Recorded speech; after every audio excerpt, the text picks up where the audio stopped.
You see the title of the video. I'm here to talk about some dope indie games that I've been playing lately. Shouts to Key Mailer, shouts to Lurkit, shouts to all these publishing companies. I've been getting a lot of keys for a lot of dope indie games, and I'm going to talk about all of them, and I'm going to talk about a few indie games that I've just been playing on my own time that I've already owned. But all relevant links to these games will be in the description below, and hopefully you see something that you like. So without further ado, let's get right into it. Without question, Denshattack is my game of the year. I'm just coming out the gate saying it. This is my game of the year. I have not had this much fun playing a game in a long time. This game is great. If you like Tony Hawk, if you like Jet Set Radio, if you like games of that ilk, you will absolutely love this. The game centers around the main character, Emmy, who actually is a ramen delivery driver, and she ends up meeting this kid named Fernando, and he gets her involved in the sport of Denshattack, which is the sport of racing trains on tracks and doing kickflips and jumping across landscapes and doing all of this craziness that you see on screen. And when I tell you, this is just pure fun. Like, I felt like a little kid playing this, and just every time I didn't think the game could get any better, they just found a way to one-up themselves, from the soundtrack to the stage designs to the boss fights, especially the boss fights. There's so much creativity and love poured into this game, and you know, it takes a little bit to adjust to the speed. The game does move at a very frenetic pace, but once you get used to that speed, oh my god, this is this is one of the meanest adrenaline rushes, but it feels so good. You use the right analog stick to, you know, perform your tricks, do the kick flips and all of the craziness that you can do with the train. There are other different little mechanics that I'm not going to spoil that you'll eventually learn, but this train can do some wild stuff that you'll see if you play it. And man, you're going to be grinding on rails, you're going to be riding on walls, you're going to be going through all these crazy landscapes. Just the creativity that they poured into these tracks, the way the tracks will just instantly switch up. You know, 1 second you're just on a rail, the next second you're on like a Ferris wheel or something crazy. There's just so much love poured into this game, and so much creativity, and just the art style, just everything about this hit on all 10s for me. And it has that Tony Hawk feel with like the stage, the way the stages are. You know, you have like certain goals that you want to hit on the stages, and there are collectibles that you'll need to get also that'll help you get upgrades and also help you buy new trains, because you can buy more than one train in this game. But when I tell you, this game fired on all cylinders. Just fun is just the word that I think of when I think of this game. Just this is just some of the most fun I've had. Just I felt like a little kid playing this, and as I couldn't believe that just every other chapter it just kept getting better and better and better all the way until the end. It did not let up. If there's only one game that you play that I mentioned today, let it be Denshattack. This is an amazing game. This was one of my most anticipated games of the year, and it exceeded expectations. So yeah, definitely had to mention Denshattack. This is my game of the year. Fading Echo has been a pleasant surprise for me, man. This is a cool action kind of adventure, platformer, puzzle solving kind of game, I guess you could say. You play as the main character, one who is in this world called Coral, and Coral has some corruption going on. The land is corrupted, the creatures are corrupted, we've got dimensions that are fractured, wild stuff going on, and it's our job to save and cleanse the land, basically. And you know, you play as one, but her mother is there and some other folks you'll meet, a little guy named Bob who follows you around everywhere. But yeah, you're gonna be going around to different biomes, fighting enemies, doing some puzzle solving. I like the look of the different biomes. This game is very colorful, has a very unique artistic direction that I've enjoyed so far. I like the soundtrack. I like the environment. The gameplay feels pretty good.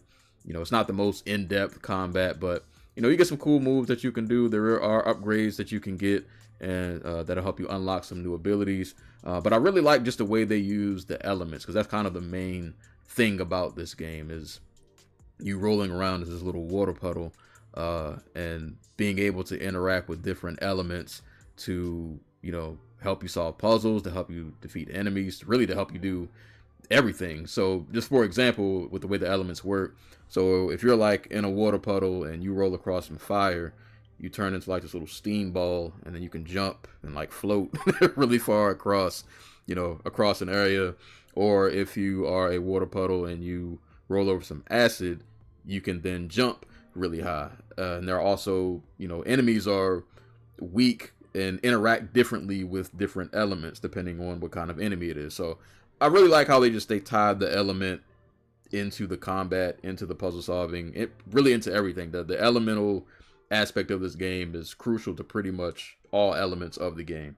And the puzzle design so far, nothing too crazy. Though I've only been playing for a few hours. It's starting to get a little harder though. Some of these last couple puzzles been a little hard, but so far it's been a solid game. It's not the greatest game in the world, but I have been enjoying it. Actually, I've been enjoying it a lot more than I thought I would. So yeah, Fate and Echo, man, it's a cool little action adventure game. Dope art style, cool use of the elements. Check this one out, man. I think you might be pleasantly surprised. So Valfaris Mecha Therion is the sequel to Valfaris, which was actually an action platform, and it was really dope. So go play that if you haven't. But as you can see, this is not an action platformer. This is the sequel, and they completely changed up the formula. They have turned Valfaris into a shoot 'em up. And while I do enjoy the first game more, because I just prefer to play this as an action platformer, this is still a solid shoot 'em up, and I'm glad I did finally play this, and I actually finished it. And I had a good time with it. I think it still has that kind of essence of what makes Valfaris in terms of like the feel. It still has that heavy metal feel, that heavy metal soundtrack, that heavy metal aesthetic. It's all still here. It's just packaged as a shoot 'em up. You get some cool weapons. You got, your standard gun, but then you're gonna get like a flamethrower. They got a beam gun, a lightning gun, and some other weapons that you'll get to see if you play. You got some cool melee weapons that you can use. We got swords, we got hammers. There are these modules that you can equip that give you different, abilities or just different little perks. For example, there was one that I used almost the entire game where it allows you to charge up your melee weapon and throw it, because that carried me through a lot of this game. And this game can be tough. I'm not gonna lie, there's some hard stages, there's some brutal areas of this game, there's some nasty boss fights, but I had a good time with this. And it has this 2.5D thing going on, so the camera is shifting sometimes, and you got to get used to that. Story wise, if you haven't played the first game, I guess this won't make a lot of sense to you, but it's a continuation of the first game. It's not a super complicated story. Therion is chasing down Lord Vrawl, and you gotta kill him. Like, that's it, man. There's other stuff going on, but that's the gist of it. But no, it's a pretty competent shoot 'em up. I don't have a super in-depth analysis other than I did enjoy this. I thought this was a pretty solid time. If you have not played the first Valfaris, go play the first Valfaris. I think you'll really enjoy it if you like action platformers. Actually, get the Valfaris and Slain pack. They sell those together. If you've never played Slain is really dope too. And Slain 2 is coming out. I don't know if y'all know. I'm going to throw a bonus in here. I might put Slain 2 up on the screen. Slain 2 look fire if you haven't seen it yet. So go check that out also. But yeah, Valfaris Mecha Therion. It's a cool, competent shoot 'em up. I'm glad I did go back and play it. Like I said, I like the first game better, but this was still pretty solid. So if you have not played this and you played the first game, I still think this is worth checking out, even if you gotta get it on a sale or something like that. But yeah, just wanted to give Valfaris Mecha Therion a shout out. If you like those brutal top-down action games like Hotline Miami or anything of that ilk, then you need to check out Kusan City of Wolves. Now, as a quick disclaimer, I'm playing this on the Switch 1, where it does have performance issues such as frame drops and crashes. So if you're going to check this out, I would suggest trying it on another platform such as PC or even on PlayStation. I think those are the platforms it's available on. Might be on Xbox too, but yeah, don't. The Switch version is kind of buggy. But from the little bit I've gotten to play of it, when it is functioning properly, this game is actually really fun. Like I said, it's a brutal top-down action game. All gas, no brakes. Violent, it's bloody, but it is a lot of fun. You play as this character named Jin, who's trying to save this little kid named Haru. He works for this agency. The kid got some crazy powers going on. There's more going on to the story, but I'm very early into the game, so I don't know everything that's really happening. But I do know that I enjoy this gameplay, at least when it's functioning right on the Switch version. You have this weapon called the War Hand, which is this gold-plated arm. You can use that to punch people. You can punch cars. You can parry bullets with it. There's a whole upgrade system where you'll get to upgrade the arm as well as other abilities. There are different weapons that you can use. You have firearms, handguns, crossbows. There's a knife that you can use, and you're going to need to use all of the different kinds of weapons to be able to clear these rooms efficiently, because enemies are going to be coming from all directions. Certain enemies you may need to prioritize, higher than other ones, and that may require you using a certain weapon. You'll have certain tactics that you'll figure out as you're going through these rooms, but it's good, brutal top-down action. It hits on those cylinders. It definitely hits the mark. Love the art style for this game. The art style in terms of just the way they tell the story. They use these really dope graphic novel style panels, and the soundtrack for this game is fire. Loptimus produced the soundtrack, I believe, and did an amazing job. So yeah, if this looks interesting, check this out on another platform, not the Switch. If you get it on the Switch, you might be waiting for a patch. But if you like top-down action games, this is definitely one that you should check out. Like I said, I've only been playing it for a few hours, but I've been thoroughly enjoying it when it works. So hopefully, I'm pretty sure it runs good or runs better on other platforms. But Kusan City of Wolves, definitely check this one out. As somebody who grew up watching those 70s and 80s martial arts flicks, this game speaks to my soul. This is Shaolin vs. Wutang Legends. Now, I've covered Shaolin vs. Wutang 2 on this channel, and I had no idea that there was a new entry until I randomly came across this on YouTube. Now, this is currently in early access, but even in the early access version of this game, there's 41 characters to pick from. I think they added some new stages as well, and it's just a fun, casual fighting game. You don't have to be super sweaty. It's not a whole bunch of tech or a bunch of different systems you got to learn. It's a very simple, straightforward fighting game, but I love just the aesthetic, and they have these dynamic blocking animations that add some flavor to the fights. It definitely has that 70s and 80s flavor in terms of the sound effects and even the soundtrack. All of your favorite martial artists, at least a lot of my favorite OG martial artists, are represented in this game. Now, they might not be labeled by name, but every character is just labeled after a martial art style: Muay Thai, karate, kickboxing, whatever. But if you look at their character designs, you can clearly tell who they're inspired by. But if they don't, I won't snitch. But yeah, this is just a very fun, casual fighting game. And like I said, I grew up in that era watching those kinds of movies, and there aren't any other fighting games where I can get this kind of feeling and kind of flavor from. Not in this way. So yeah, this game just kind of this is always gonna win me over, because it speaks to a certain part of my life that I hold very fondly. So yeah, if you want something more casual to play in terms of fighting games, this is definitely one to look out for.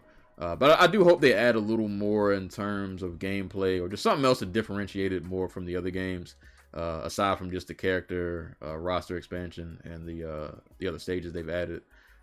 And also, I think the character portraits are AI. I could be wrong, but the character portraits look a little funny to me. I don't like that. I'm not really with the AI stuff, but yeah, we'll see. Maybe just put this on your wish list if you don't want to get in early access. But I've been having a lot of fun playing this. It's been pretty dope. I love the 70s and 80s martial arts aesthetic. This is going to get me every time. So yeah, this won me over. Been having a lot of fun playing this. So just wanted to put this on people's radar. If you want a casual fighting game to play, this might be one you could consider. I had Disc Room on my wish list on the Switch for the longest time, and then it went on sale for dirt cheap, and I grabbed it, and boy, was this a great sales pickup. This was so much fun. You play as this little guy, and all you do is run around in these rooms with these bladed discs, and you try to survive for as long as you can. Now, it's a little more in-depth than that. There are different goals that you have that you need to accomplish in each room. So some of them will involve, just a time thing. You need to survive for a certain amount of seconds. But there are other goals, some of which actually involve dying. There are different kinds of blades, different kinds of discs that you can get cut by, and sometimes the goal will be to get hit by a certain kind of blade, or there are just various goals that you'll have to accomplish in order to open up more rooms. There's like a whole map, and you have to do different things to open up different rooms, and you'll kind of see the goals that you need to accomplish as you go along. But I was surprised at how creative these rooms got. There are different kinds of discs that they start to throw at you. Some of them bounce in certain patterns. Some of them move certain ways. The rooms start getting really creative. yeah, I was surprised at how creative they got with this kind of a concept. And I think it helps that this game is actually not very long. You can finish this probably in under 5 hours if you're, even semi decent at it. But there are things to come back for. There's some post game content, high scores to get. I got one of the high scores. Shout out to the devs. I beat one of y'all scores in one of these rooms. I survived for a long time. I was cooking in that room. I had it down, bro. I was going crazy.